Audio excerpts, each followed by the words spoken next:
বনি ইসরাইলের একজন যুবক, সমাজে এমন কোনো পাপ নাই যে পাপ যুবক করে নাই।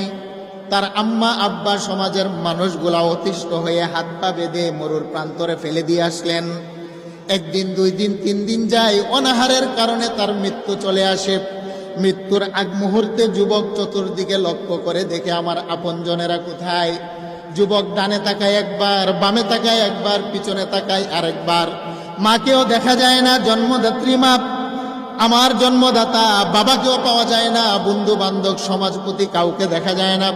যুবক এবার লক্ষ্য করে দেখলো, মাওলা হে, মরুর প্রান্তরে আপনি ছাড়া তো আমার আপন বলতে কেউ নাই।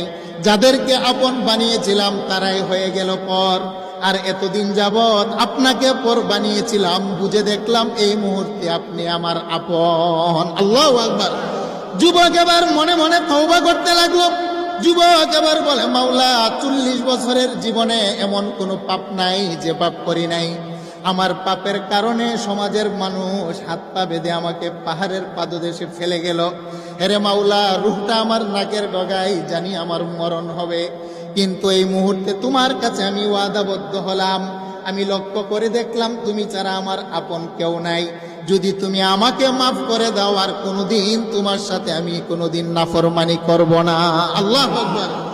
যুবক তওবা করলো, খাঁটি তওবা, এটাকে বলা হয় তওবায়ে নাসুহা। আল্লাহ এই কথাটা বললেন, তওবাতান নাসুহা, একাগ্র চিত্তে তোমরা তওবা করো, আমি আল্লাহ মাফ করে দেই। যুবক তওবা করার সাথে সাথে মালাকুল মউত এসে তার রূহটা নিয়ে গেল। 1 দিন যায়, 2 দিন যায়, 3 দিন যায়, যুবকের লাশটা পড়ে আছে। সমাজের কেউ তাকে গোসল করায় না, কাপনও পরায় না, দাফন দেয় না, জানাজার নামাজ পড়ানোর জন্য কেউ আসে না।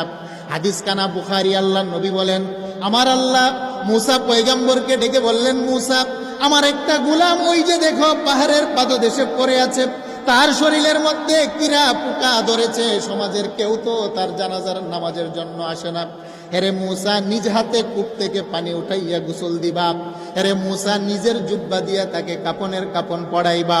হেরে মুসা, নিজে ইমাম হয়ে জানাজার নামাজের ইমামতি করবা। হেরে মুসা, নিজে কবর খনন করে কবরের ভিতরে তাকে দাফন করবা।